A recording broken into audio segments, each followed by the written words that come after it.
The Seattle dawn draped the city in a gauzy mist, the air thick with the scent of rain-soaked pine and the briny whisper of Puget Sound. In a modest apartment nestled in the eclectic bustle of Capitol Hill, Sarah Nolan, 32, stood at her kitchen counter, stirring oatmeal with a weary but practiced hand. Her 5-year-old son, Ethan, sat at the small, scarred table, his green eyes alight as he zoomed a toy rocket through an imaginary galaxy. His soft hums, a private symphony, filled the room, masking the exhaustion carved into Sarah's face. Ethan's speech delay made every word a hard-won treasure, and Sarah poured her heart into his therapy, burning through freelance consulting gigs into the early hours to cover the costs. His smiles were her anchor, tethering her to hope amidst the grind of single motherhood. Sarah's dark hair was swept into a messy bun, her faded sweatshirt flecked with oatmeal from Ethan's earlier enthusiasm. The apartment, though small, radiated warmth, a patchwork quilt draped over the couch, Ethan's crayon masterpieces taped to the fridge, a lone photo of them at Pike Place Market, laughing under a rare Seattle sun. She glanced at the clock, 7:12 a.m., and quickened her pace. Preschool drop-off loomed, and they were already flirting with late. She packed Ethan's lunch, a peanut butter sandwich, apple slices, and a note tucked inside, "You're my superstar." As she zipped his backpack, the mailbox clattered, a sharp sound cutting through the morning quiet. Curious, Sarah stepped into the hall, the chilly air prickling her skin. Inside the box was a plain white envelope, no stamp, no return address. Her fingers hesitated, then tore it open, revealing a single typed line, "Your sister's perfect life is a lie." The words landed like a stone in her gut, stealing her breath. Her older sister, Lauren Mitchell, 38, was the family's golden child. Married to Greg Mitchell, a tech mogul whose MTech solutions dominated Seattle's skyline, Lauren lived in a Lake Washington mansion with her flawless daughters, Mia and Sophie. Their mother, Margaret Pierce, 65, never tired of praising Lauren's triumphs while dismissing Sarah's struggles as choices. Sarah's pulse raced as she slipped the letter into her pocket, her mind spiraling. Who would send this? A jealous colleague? A disgruntled employee? Or was there truth to it? She glanced at Ethan, now stacking blocks beside his rocket, oblivious to the storm brewing in her heart. "Time to go, buddy," she called, forcing a smile. Ethan toddled over, his small hand slipping into hers, and they stepped into the drizzle, the letter's weight tugging at her thoughts. The preschool was a brisk 10-minute walk, past coffee shops alive with early risers and vendors unfurling their stalls. After kissing Ethan goodbye and watching him scamper to his teacher, Sarah pulled out her phone, her thumb hovering over Lauren's contact. Confronting her sister felt like stepping onto thin ice. Lauren was kind but distant, her life a polished surface Sarah could never breach. Still, the letter demanded answers. She dialed. "Hey, Lauren, can we meet soon?" Sarah's voice was steady, but her grip tightened. "I found something weird, and I need to talk." Lauren's reply was warm, tinged with distraction, dishes clinking in the background. "Oh, Sarah, sure. How about tonight? Mom's hosting dinner at her place, big announcement, you know. Bring Ethan. It'll be great." Sarah hesitated. Margaret's dinners were a stage for Lauren's victories, with Sarah cast as the struggling footnote. But the letter's words burned. "Okay, we'll be there," she said, her voice tight. As she hung up, the Seattle skyline loomed through the mist, its glass towers gleaming like secrets. Back home, Sarah sank into the chair at her corner desk, a cluttered nook of papers and a second-hand laptop. She smoothed the letter out, its stark ink unyielding. A prank, maybe, but doubt not at her. Lauren's life was a curated dream, Greg's charisma, their charity galas, their perfect family splashed across society pages. Yet Sarah had seen cracks. Greg's clipped tone when pressed about MTech, Margaret's subtle control over Lauren's choices. She opened her laptop, typing MTech solutions into the search bar. The results were glossy articles on AI breakthroughs, Greg's TED Talk, Lauren's poised fundraiser speech. But deeper, in a tech whistleblower forum, a post by Shadowbite caught her eye. Tech as charity is a front for offshore accounts. No proof, just whispers, but it echoed the letter's accusation. Sarah's stomach twisted. If Lauren and Greg were hiding something, it wasn't just personal, it could unravel the fragile stability she was building for Ethan. She glanced at their aquarium photo, Ethan's joy frozen in time. She'd promised him a better life, one where he'd never feel less. Digging into this meant risking her bond with Lauren, but staying silent felt like betrayal of Ethan, of herself. Her freelance work, a contract for a small law firm, waited, but focus eluded her. She texted Caitlin Reed, a 35-year-old journalist friend with a nose for corporate scandals. Need a favor? Can we talk? It's about MTech. Caitlin's reply was swift. Big fish. Beanery, 2 p.m. Bring what you've got. Sarah spent the next hour scouring public records, but MTech's finances were a maze of shell companies. Frustrated, she thought of her family. Margaret's favoritism had always stung. Lauren was the model daughter, while Sarah was reckless for choosing motherhood over a corner office. The letter was a spark in that shadow, daring her to face the truth. As she headed to meet Caitlin, the Seattle sky darkened, rain imminent. Tonight's dinner loomed, and Sarah knew one thing. The truth was calling, and she couldn't ignore it. The Seattle evening settled over Queen, and like a velvet curtain, the drizzle painting the streets in a soft, reflective sheen. Sarah Nolan, 32, held her 5-year-old son Ethan's hand tightly as they approached her mother Margaret Pierce's colonial mansion, its windows glowing with the amber warmth of chandeliers. The anonymous letter, "Your sister's perfect life is a lie," weighed heavy in Sarah's coat pocket, its words a persistent echo. Her afternoon meeting with Caitlin Reed, a sharp-eyed journalist, had unearthed troubling whispers about MTech Solutions, her sister Lauren's husband's tech empire. Tonight, at Margaret's dinner, Sarah sought clarity, but the thought of confronting Lauren Mitchell felt like stepping onto a tightrope over a chasm. Ethan, clutching his toy rocket, gazed up at the mansion's towering facade, his green eyes wide with wonder. His speech delay made his world quieter, but his curiosity spoke volumes. Sarah smoothed his hair, forcing a smile to mask her churning nerves. Inside, the foyer was a study in opulence. Polished hardwood, a crystal chandelier, the air rich with rosemary and privilege. Lauren, 38, glided forward in a sapphire silk dress, her smile radiant but brittle. "Sarah, Ethan, you're here," she exclaimed, enveloping them in a hug. Sarah felt the tension in her sister's embrace, a fleeting tremor.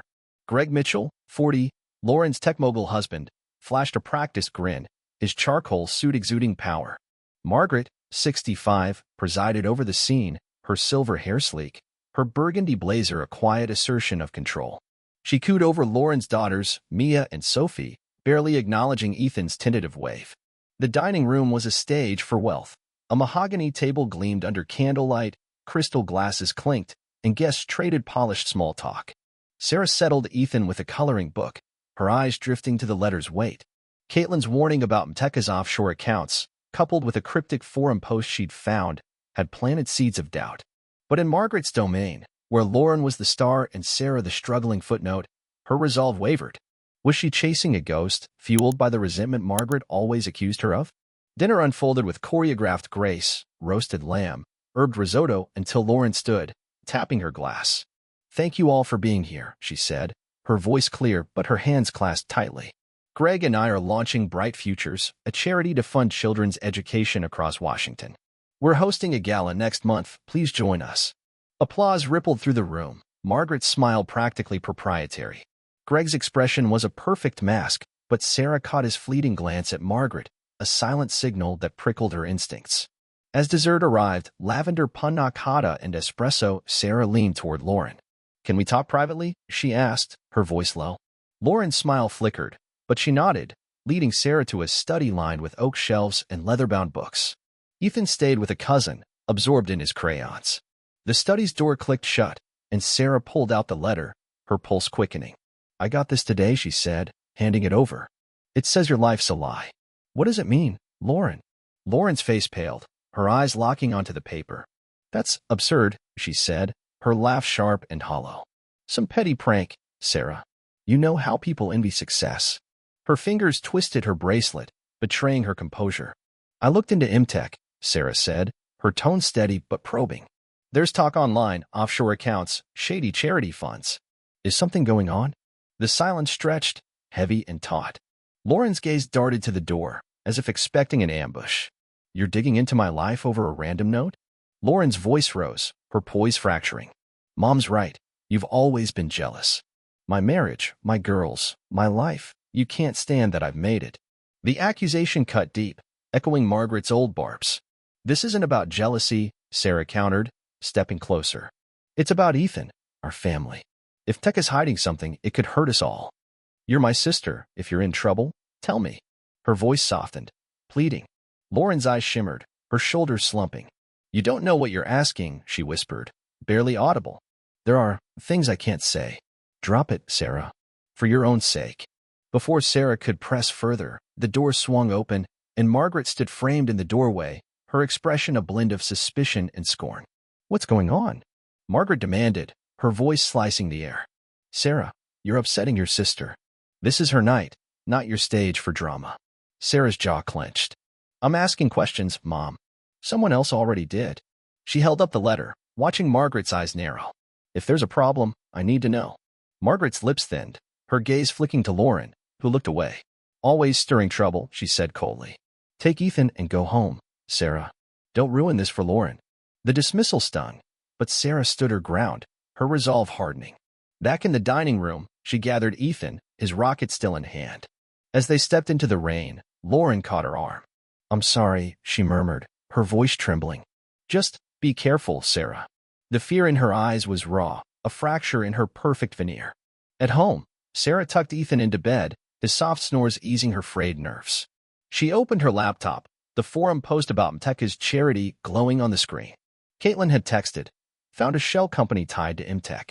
Call tomorrow." Sarah's heart raced. Lauren's fear, Margaret's hostility, the letter's warning, they pointed to a truth buried deep. She wasn't just challenging her family. She was stepping into a web where the stakes were dangerously high. As the rain drummed against her window, Sarah steeled herself. The truth was out there, and she'd find it for Ethan, for justice, for the family she longed to reclaim. The Seattle morning broke with a restless energy, the sky a patchwork of clouds casting fleeting shadows over Capitol Hill. Sarah Nolan, 32, sat at her cramped desk, the glow of her laptop illuminating the dark circles under her eyes. The anonymous letter, "Your sister's perfect life is a lie," sat beside her, its words now a call to action rather than a mystery. Last night's dinner at her mother Margaret Pierce's mansion had left her shaken. Lauren's fear, Margaret's cold dismissal, and the cryptic warning to be careful had turned suspicion into resolve. Sarah's 5-year-old son, Ethan, played quietly in the living room, his toy rocket soaring through imagined skies, his innocence a stark contrast to the storm brewing in her heart. Sarah's meeting with Caitlin Reed, a 35-year-old investigative journalist, had unearthed a lead, a shell company tied to Imtech Solutions, the tech empire of Lauren's husband, Greg Mitchell. The forum post about Mteka's charity funds flowing offshore was no longer just a rumor. It was a thread Sarah intended to pull. But challenging her family meant risking the fragile bond with Lauren, 38, and defying Margaret, 65, whose favoritism had always cast Sarah as the lesser daughter. For Ethan, whose speech delay made every milestone a triumph, Sarah needed the truth, not just for herself, but to secure a future free from her family's shadows. Her phone buzzed with a text from Caitlin. "Meet me at the Beanery. 10 a.m. Got something big." Sarah's pulse quickened. She bundled Ethan into his raincoat, dropped him at preschool with a kiss, and headed to the cafe, the city's hum drowned out by her racing thoughts. The Beanery was a cozy haven, its walls lined with local art, the air thick with espresso and possibility. Caitlin was already there, her auburn hair tucked under a cap, a stack of printouts before her. She slid a coffee to Sarah, her expression grim. "You were right to dig," Caitlin said, tapping the papers. "Mteka's Bright Futures charity is a front. They're funneling millions through a Cayman Islands shell company, Horizon Ventures. And guess who's listed as a consultant?" She slid a document across, Margaret Pierce's name, bolded in a contract. Sarah's breath caught, her mother's name a betrayal in black ink. "Mom? She's involved." The words felt like a wound reopening. Margaret's disdain, her unwavering praise for Lauren, it now carried the weight of complicity. "What's the money for? Where's it going?" Caitlin leaned in, her voice low. "Unclear, but it's not reaching kids. Offshore accounts, private investments, maybe even political bribes. Greg's smart, covering his tracks, but this is sloppy. Your mom's signature is the weak link." She paused, studying Sarah. "If we pursue this, it's not just Greg. It's your family. You ready to burn that bridge?" Sarah's mind flashed to Ethan's crayon drawings, his halting words, his trust in her. "I don't want to hurt Lauren," she said, her voice steady despite the ache. "But if they're breaking the law, I can't let it touch Ethan." "What's next?" "Paper trail," Caitlin replied. "I've got a source at the IRS who can pull Mteka's tax filings. But you need to talk to Lauren, feel her out. If she knows, she might crack." Caitlin's eyes softened. "Be careful, Sarah. Greg's got connections." If he smells trouble, he'll come for you. The warning echoed Lauren's plea from last night, tightening the knot in Sarah's chest. She left the cafe, the drizzle now a steady rain, and called Lauren, her thumb trembling over the screen. Can we meet? Just us. No mom. No Greg. Lauren's voice was hesitant but agreed. My place, noon. Lauren's Lake Washington mansion was a monument to wealth, its glass walls reflecting the stormy sky. Sarah parked her beat-up hatchback beside a sleek Tesla, feeling like an intruder. Lauren greeted her at the door, her face pale, her usual polish dulled. Mia and Sophie were at school, leaving the house eerily quiet. They sat in the sunroom, rain pattering against the glass, the tension palpable. Sarah, why are you doing this? Lauren asked, her voice brittle. That letter, it's nothing. You're tearing us apart. Sarah took a deep breath, choosing her words carefully. I found documents, Lauren. Teka's charity is funneling money offshore. Mom's name is on them. Did you know? She watched her sister's face, searching for truth. Lauren's eyes widened, her hands clenching. You're wrong, she snapped, but her voice wavered. Greg's a good man. The charity's real. You're just jealous, like always. The accusation was a reflex, but her gaze darted away, betraying doubt. Lauren, I'm not the enemy, Sarah said softly. If you're caught in something, tell me. I'll help you. For Mia, for Sophie. She reached for her sister's hand, but Lauren pulled back, tears brimming. You don't get it, Lauren whispered, her voice breaking. If I talk, everything falls apart. My family, my life, Greg will. She stopped, fear swallowing her words.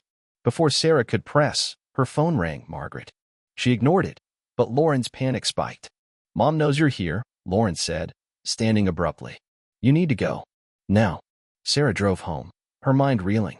Lauren's fear was real, but was it guilt or coercion? Margaret's involvement raised the stakes. Her mother wasn't just complicit. She was a player. Back at her apartment, Sarah checked her voicemail. Margaret's voice was icy. Stop meddling, Sarah. You're embarrassing yourself and hurting Lauren. Leave it alone. The threat was clear, but Sarah's resolve hardened. Caitlin called that afternoon, her voice urgent. My source found a second shell company, linked to a political donor in D.C. It's big, Sarah, potentially criminal.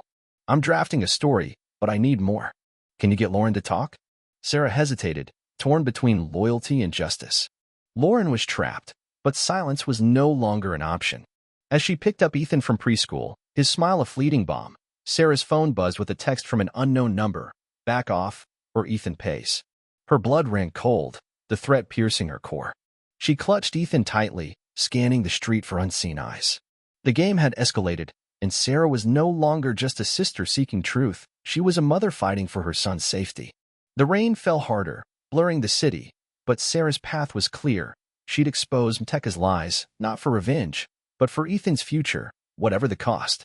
The Seattle sky churned with heavy clouds, mirroring the storm brewing in Sarah Nolan's heart as she stood in her Capitol Hill apartment, staring at the threatening text, back off, or Ethan pays. The words, sent from an unknown number, had arrived yesterday, piercing her resolve like a blade. At 32, Sarah was no stranger to hardship, but this was different, a direct threat to her 5-year-old son, Ethan, whose speech delay made his every smile a hard-won victory. The anonymous letter that sparked her quest, Your sister's perfect life is a lie, had led her to uncover a web of deceit tied to M-Tech Solutions, her sister Lauren Mitchell's husband's tech empire. Now, with evidence of offshore accounts and her mother Margaret Pierce's complicity, Sarah faced a choice: retreat to protect Ethan or push forward to expose the truth. Ethan played quietly in the corner, his toy rocket soaring through imagined stars, oblivious to the danger. Sarah's meeting with Caitlin Reed, a 35-year-old journalist, had confirmed Teka's Bright Futures charity was a front for laundering millions, with Margaret's name on incriminating contracts. Lauren, 38, knew something. Her fear during their last confrontation was palpable, but whether she was complicit or coerced remained unclear. Greg Mitchell, 40, Teka's polished CEO, loomed as the orchestrator, and the threatening text suggested he was watching. Sarah's phone buzzed with a call from Caitlin. "I've got more," Caitlin said, her voice taut. "My IRS source pulled Teka's filings. Horizon Ventures is funneling money to a D.C. lobbyist tied to campaign finance violations. This is felony level, Sarah. I'm ready to publish, but we need Lauren's testimony to seal it. Can you get her to talk?" Sarah's throat tightened. Lauren's plea to drop it echoed, But the threat to Ethan changed everything. "I'll try," she said, "but someone's watching me. I got a text about Ethan." Caitlin's pause was heavy. "That's not a bluff. Get somewhere safe. I'll send you a burner phone address. Use it for now." Sarah hung up, her hands trembling as she packed a bag for Ethan. She called his preschool, arranging for a friend to pick him up and keep him at her house. "Mommy's working on something important," she told Ethan, kissing his forehead. His green eyes searched hers, and she forced a smile, hiding her fear. Sarah drove to Lauren's Lake Washington mansion, the burner phone in her pocket. The rain had stopped, leaving the air heavy with the scent of wet cedar.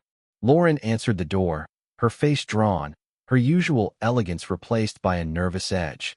Mia and Sophie were at a playdate, leaving the house silent. They sat in the sleek living room, the city skyline glinting through floor-to-ceiling windows. "Lauren, I need the truth," Sarah said, her voice firm. "Tech is laundering money through Bright Futures. Mom's involved. I have proof. Are you?" Lauren's eyes widened, her hands clenching. "You don't stop, do you?" she hissed, but her voice cracked. "You think I want this?" "Greg, he made promises. The charity was supposed to be real, but then," she trailed off, tears spilling. "I found out last year. The money, the accounts. I confronted him, but he said it was too late.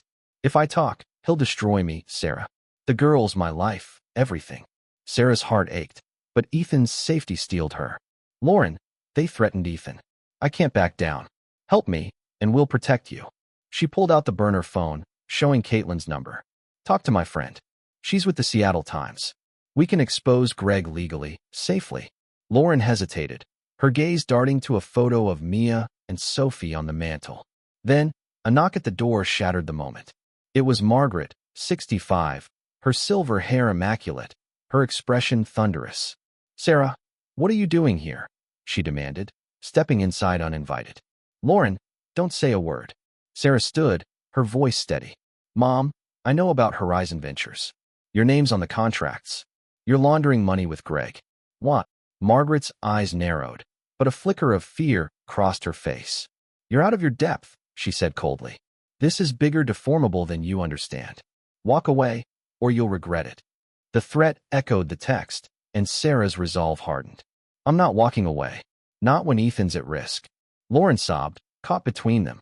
Before Sarah could respond, her burner phone buzzed, a text from Caitlin. "Stories live. M-Tech exposed. Get out now." Sarah's blood ran cold. The Seattle Times had published, and the fallout was imminent. She grabbed Lauren's arm. "Come with me. We'll go to Caitlin, figure this out." But Lauren shook her head, paralyzed. Margaret stepped forward, her voice venomous. "You've ruined everything, Sarah. Greg will crush you." Sarah didn't wait. She bolted for her car, her heart pounding. As she drove, her phone lit up with notifications. The Times headline, "Tech is charity scandal. Millions laundered," was everywhere. She reached Caitlin's downtown office, a cramped newsroom buzzing with urgency. Caitlin pulled her into a corner. "Lauren didn't talk, but my source came through. The feds are moving on Greg.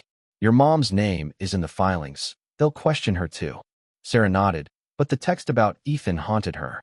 "What about the threat?" she asked. Caitlin's face was grim. "I've got a contact at the FBI. They're tracing it. Keep Ethan safe and stay low." Sarah called her friend, confirming Ethan was secure, but fear gnawed at her. The gala for Bright Futures was tomorrow, and Greg would be there, cornered and dangerous. Sarah knew she had to attend, not to confront him, but to witness the truth unravel. That night, in a borrowed apartment, Sarah watched Ethan sleep, his rocket tucked under his arm. The Times article had lit a fuse, but the explosion was coming. Greg's empire was crumbling, Margaret's betrayal was exposed, and Lauren's silence hung like a question mark. Sarah wasn't fighting for revenge. She was fighting for Ethan's future, for a family built on truth. As the city lights flickered outside, she steeled herself for the gala, where the lies would finally face the light. The Seattle skyline glittered under a rare, clear evening, its lights reflecting off Puget Sound like a promise of clarity. Sarah Nolan, 32, stood in the grand ballroom of the Fairmont Olympic Hotel, her heart pounding as she adjusted the simple black dress she'd borrowed from Tekka's Bright Futures Gala. The threatening text, "back off," for Ethan Pays still haunted her, but tonight, With her 5-year-old son Ethan safe at a friend's house, Sarah was here to witness the unraveling of the lies she'd exposed. The Seattle Times article, published yesterday by her journalist friend Caitlin Reed, 35, had blown open Imtech Solutions fraud, revealing its charity as a front for laundering millions. Sarah's mother, Margaret Pierce, 65, and her sister Lauren Mitchell's husband, Greg Mitchell, 40, were at the heart of it, and the fallout was imminent. The ballroom buzzed with Seattle's elite, their champagne flutes clinking under chandeliers. Sarah scanned the crowd, spotting Lauren, 38, in a silver gown, her smile strained as she greeted guests. Greg, impeccable in a tuxedo, worked the room with practiced charm, but his eyes darted nervously. Margaret, in a crimson dress, stood near the stage, her silver hair a beacon of authority. Sarah's discovery of Margaret's name on shell company contracts had shattered her trust, but Lauren's tearful confession that Greg coerced her into silence had complicated her anger. Tonight, the truth would face the light, and Sarah braced for the consequences. Caitlin, stationed near the press table, caught Sarah's eye, giving a subtle nod. The FBI was tracing the threatening text, and agents were reportedly on site, ready to act. Sarah's burner phone buzzed with a text from Caitlin. Feds have Greg's financials. Stay sharp. Her pulse quickened. The gala was a stage, and the curtain was about to fall.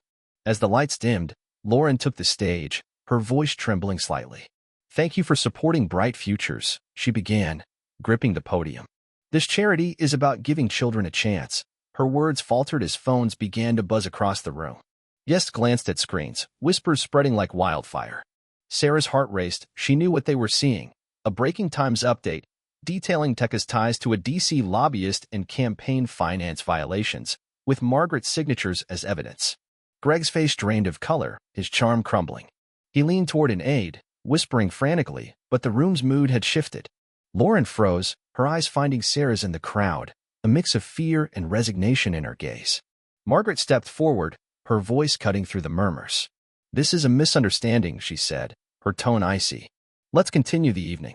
But the guests' unease grew, and Sarah saw 2 men in suits, FBI agents, she guessed, moving toward the stage. Caitlin appeared at Sarah's side, her voice low. It's happening. Greg's done. Before Sarah could respond, a commotion erupted. Greg, sensing the net closing, bolted for a side exit, but agents intercepted him, their voices firm. Gregory Mitchell, you're under arrest for money laundering and fraud. Gasps filled the room as cuffs clicked onto his wrists. Lauren sank into a chair, her face buried in her hands, while Margaret stood rigid, her composure cracking. Sarah's heart ached for her sister, but she felt a surge of vindication. She approached Lauren, kneeling beside her. You're free now, she whispered. You and the girls, you'll be okay. Lauren's sobs broke through, and she clutched Sarah's hand. I was so scared, she choked out. I didn't know how to stop it. Sarah held her, the years of distance melting in that moment. Margaret, cornered by an agent, shot Sarah a look of betrayal. You did this, she hissed. You tore us apart. Sarah stood, her voice steady. You chose lies, Mom. I chose Ethan. Margaret's eyes glistened, but she said nothing as the agent led her away for questioning.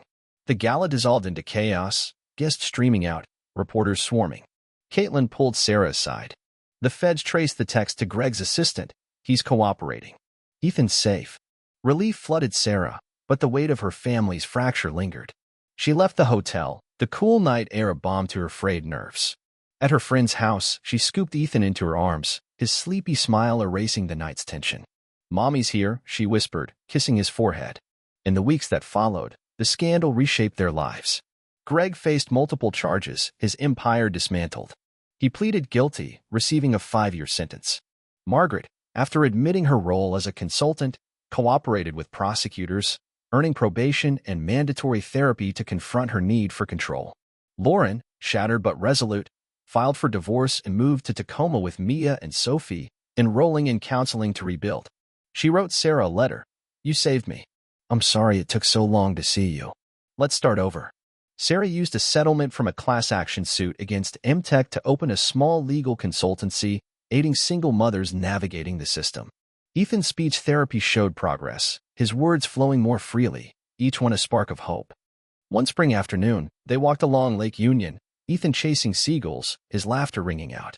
Sarah's phone buzzed, a call from Margaret, who'd been attending therapy diligently. Sarah, Margaret said, her voice softer than ever. I was wrong about you, about Ethan. He's my grandson, and you're incredible. Can we try again? Sarah hesitated, the pain of Margaret's betrayal still raw, but Ethan's joy reminded her of second chances. We'll take it slow, she replied. For Ethan. As they sat by the lake, Ethan tugged her sleeve, pointing at a passing boat. Mommy, hero, he said, his words clear and bright. Sarah's eyes welled with tears not of grief, but of triumph. She'd faced injustice, not with vengeance, but with truth, carving a path for Ethan's future. The Seattle horizon stretched before them, a canvas of possibility, and Sarah knew she'd fought for more than justice. She'd fought for love, for family, for a new beginning.